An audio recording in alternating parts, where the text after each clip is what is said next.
لیکن ہاں اگر یہ کرنا چاہتے ہو تو سخت ڈگر ہے. میں نے کہا نا کہ جب تک کوئی انسان امر بالمعروف نہیں کرتا، لوگوں کو اچھائی کی طرف نہیں بلاتا، برائی سے نہیں روکتا، تب تک وہ اچھا رہتا ہے.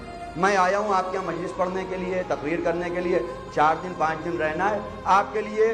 ٹھیک ہے، ضمیر صاحب بہت اچھے آدمی ہیں، آئے 5 دن چلے گئے. کیوں؟ اس لیے کہ 5 دن میں وہ کیا مجلس پڑھیں گے، بول کے چلے جائیں گے. لیکن اگر کوئی آدمی آپ کے یہاں رہنے لگے، کچھ عرصہ تک رہے، اور کچھ عرصہ رہنے کے بعد پھر یہ دیکھا جاتا ہے کہ واقعی آپ اسے مان رہے ہیں یا نہیں مان رہے ہیں، اس لیے کہ کچھ عرصہ رہے گا تو آپ کو بھی ٹوکے گا، انہیں بھی ٹوکے گا، انہیں بھی ٹوکے گا، ان کو بھی روکے گا، فلاں کو بھی روکے گا، اور دھیرے دھیرے کر کے ہر انسان کو یہ لگے گا یہ باپو اچھا نہیں ہے. کیوں؟ اس لیے کہ یہ بہت روکتا ہے، بہت ٹوکتا ہے. وہ والا باپو اچھا تھا جو آیا مجلس پڑھ کے چلا گیا. کیوں؟ اس لیے کہ وہ 4 دن میں چلا گیا ہے.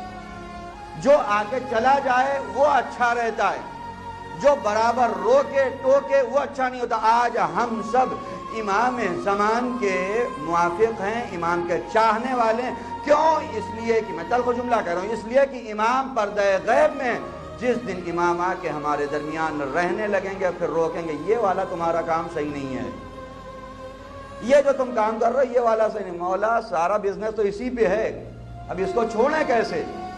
مولا پھر تو یہ آپ نعوذ باللہ ہم یہی کہیں گے مولا آپ غلط کر رہے ہیں، آپ جہاں سے آئے تھے وہیں واپس چلے جائیے، وہی بہتر تھا. کیوں؟ اس لیے کہ امام ہمارے سامنے نہیں ہے، اس لیے کروڑوں لوگ امام کے چاہنے والے ہیں. ورنہ 11 ائمہ جب جس زمانے میں رہے کتنے چاہنے والے امام کے رہے، کتنے امام کے چاہنے والے رہے. کیوں؟ اس لیے کہ آج امام زمان ہمارے سامنے نہیں ہے. ہم سب امام زمان کو چاہتے ہیں. امام کے جو نمائندے ہمارے سامنے ہیں انہیں کیوں نہیں چاہتے؟ اس لیے کہ امام زمان ڈائریکٹ آ کے روکتے نہیں ہیں، امام کا نمائندہ ہمیں روکتا ہے. ہم مراجع کے دشمن کیوں ہو جاتے ہیں؟ اس لیے کہ اب ان کا فتویٰ آ گیا ہے، اس لیے کہ ان کا حکم آ گیا ہے. ہم علماء کے دشمن کیوں ہو گئے؟ اس لیے کہ انہوں نے روک دیا. امام زمان آ کے سامنے سے روک نہیں رہے. جب تک وہ سامنے سے روکیں گے نہیں سب امام کو چاہیں گے. لیکن جس دن امام سامنے آ گئے اور روکنا شروع کر دیا نا تو پھر لوگوں کو یہ آئے گا کہ نہیں مولا یہ بات تو ٹھیک نہیں، نہیں آقا یہ بات تو ٹھیک نہیں. اسی بیس پہ تو ہم نے مراجع کو برا کہا تھا، وہ بھی ہم کو بہت روکتے تھے. اسی بیس پہ تو ہم نے علماء کو برا کہا تھا، وہ بھی بہت روکتے تھے. اچھا انسان وہی ہے جو برائیوں سے روکے نہیں، اچھا انسان وہی ہے جو برائیوں سے ٹوکے نہیں. اس لیے کہ بہت سے لوگ امام حسین کے زمانے میں بھی اچھے تبھی بنے رہے جب وہ نیوٹرل رہے، بالکل نیوٹرل رہے. کچھ ایسے لوگ ہوتے جو نیوٹرل ہو جاتے ہیں، نہیں بھائی نہ ہم ان کے ساتھ ہیں نہ ان کے ساتھ، نیوٹرل ہیں. جہاں حق و باطل کلیئر ہو وہاں سب سے خطرناک گروہ کا نام نیوٹرل گروہ ہوتا ہے.